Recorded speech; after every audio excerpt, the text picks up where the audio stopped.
Thyroid न्यूप्लाज़िया हमारे पास आता है, इसमें सॉलिटरी नोड्यूल्स प्रेजेंट होते हैं। थायराइड नोड्यूल्स जो हैं वो बिनाइन ज़्यादा होते हैं rather than malignant. Radio active को क्लासिफाई करने के लिए या देखने के लिए हम रेडियो एक्टिव आयोडीन जो है वो उसको यूज़ करते हैं। अगर बहुत ज़्यादा अपटेक होगा तो हॉट नोड्यूल्स है और ग्रेव डिजीज़ में या नोड्यूलर गोइटर में हमें नज़र आएगा। अगर डिक्रीज़ अपटेक है तो कोल्ड नोड्यूल हैं और वो हमें एडिनोमा वगैरह में या फिर कार्सिनोमा में नज़र आएंगे। इसके अलावा ज़्यादातर हमें बायोप्सी जो है वो ज़्यादा अच्छे तरीके से बता सकती है। बायोप्सी जो है वो परफॉर्म की जाती है बाय एफएनए फाइन नीडल एस्पायरेशन से। फॉलिकुलर एडिनोमा ये हमारे पास फॉलिकल्स प्रेजेंट होते हैं, उनकी बिनाइन प्रोलिफरेशन होती है और उसके इर्द गिर्द जो है वो एक फाइब्रस कैप्सूल प्रेजेंट होता है। यूजली ये नॉन फंक्शनल होगा, लेस कॉमन है और थायराइड हार्मोन सीक्रेट करता है। फिर उसके बाद पेपिलरी कार्सिनोमा देखते हैं। अच्छा, इन कार्सिनोमास को देखने से पहले थोड़ी सी हिस्टोलॉजी, जो नॉर्मल हिस्टोलॉजी है थायराइड ग्लैंड की, उसको देख लेते हैं।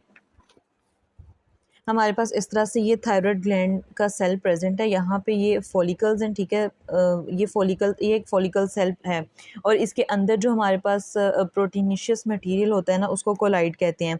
ये पैराफॉलिकुलर सेल्स हैं और ये ब्लड वेजल्स हैं और ये कनेक्टिव टिश्यू प्रेजेंट है। अब फॉलिकल सेल्स जो है वो एक क्यूबाइडल एपिथेलियम से मिलकर बना हुआ होता है और उसके दरमियान में हमारे पास जो फ्लूइड या प्रोटीनिशियस फ्लूइड प्रेजेंट है ना, उसको हम कोलाइड कहते हैं। अब इसमें जो भी चेंजिंग्स आएंगी ना, उस लिहाज से हमारे पास कार्सिनोमा होता है। पेपिलरी कार्सिनोमा में हमारे पास ये मोस्ट कॉमन टाइप है। एक तो थायराइड कार्सिनोमा का 80% जो है वो केसेस यही होते हैं। Exposure to ionising radiation in childhood is a major risk factor. जो सबसे ज़्यादा इसमें रिस्क फैक्टर आएगा ना, वो ये है कि चाइल्डहुड में किसी भी रेडिएशन को एक्सपोजर हो जाता है। Exposure to ionising radiation in childhood is a major risk factor. comprised of papillae lined by cells with clear orphan eye nuclei। इसमें हमारे पास orphan any eye nuclei होता है और इसमें हमारे पास जो है वो क्रोमेटिन प्रेजेंट नहीं होता और न्यूक्लियर प्लाज्म जो है वो एब्सेंट होता है, इसलिए इसको ऑर्फन एनी न्यूक्लियाई कहते हैं। And nuclear grooves papillae are often associated with psammoma bodies. इसमें सेमोमा बॉडीज़ प्रेजेंट होती हैं जिसमें हमारे पास राउंड कलेक्शन होती है कैल्शियम सेल्स की। Often spreads to cervical lymph nodes but prognosis इसकी एक्सीलेंट है, ठीक है। 10 ईयर सर्वाइवल रेट है और 95% लोगों में। फॉलिकुलर कार्सिनोमा में हमारे पास ये कि मैलिग्नेंट प्रोलिफरेशन होती है फॉलिकल सेल्स की। उसके इर्द गिर्द जो है एक फाइब्रस कैप्सूल होता है और with invasion through the capsule, और कैप्सूल के ज़रिए से जो है वो अंदर की तरफ इन्वेड कर जाता है। इन्वेजन से हमें ये पता चलता है कि हम ये फॉलिकुलर कार्सिनोमा है या फिर फॉलिकुलर एडिनोमा है।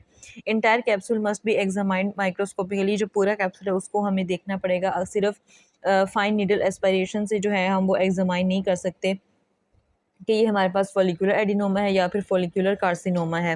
Metastasis generally occurs hematogenously. इसमें ब्लड के जरिए से जो है वो मेटास्टेसिस हो जाती है। मेडुलरी कार्सिनोमा में हमारे पास पैराफोलिकुलर सेल्स की प्रोलिफरेशन होती है और मेलिग्नेंट प्रोलिफरेशन होती है। 5% जो है वो थायराइड कार्सिनोमा इस पे कंसिस्ट होते हैं। सी सेल्स जो है वो न्यूरो एंडोक्राइन सेल्स हैं जो कि कैल्सिटोनिन रिलीज़ करते हैं। कैल्सिटोनिन जो है वो लेवल को कम करता है, किस तरह से रीनल कैल्शियम एक्सक्रीशन को इंक्रीज़ करवा के, लेकिन नॉर्मली अगर ये बात करें तो इनएक्टिव फॉर्म में होता है। जब कैल्सिटोनिन जब बहुत ज़्यादा प्रोड्यूस कर रहा होगा तो हमारे पास हाइपोकैल्सीमिया हो जाएगा। Calcitonin often deposits within the tumour as amyloid. Mostly ये होता है कि कैल्सिटोनिन जो है वो अमाइलाइड के तौर पर ट्यूमर के अंदर ही जमा होना शुरू हो जाता है। Biopsy reveals sheets of malignant cells in an amyloid stroma.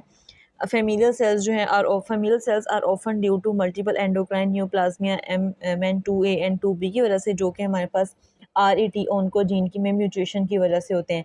MEN2 results in medullary carcinoma, pheochromocytoma and parathyroid adenomas और ganglioneuromas of the oral mucosa 2B। Detection of the RET mutation जो है warrants prophylactic thyroidectomy. Anaplastic carcinoma ये हमारे पास undifferentiated malignant tumour होता है thyroid का। Mostly ये हम एल्डर्स में देखते हैं। ऑफन इन्वेड्स लोकल स्ट्रक्चर्स को जो है वो इन्वेड करता है, लीडिंग टू डिस्फेगिया या फिर रेस्पिरेटरी कॉम्प्रोमाइज़ वगैरह, और इसकी प्रोग्नोसिस जो है वो पुअर है।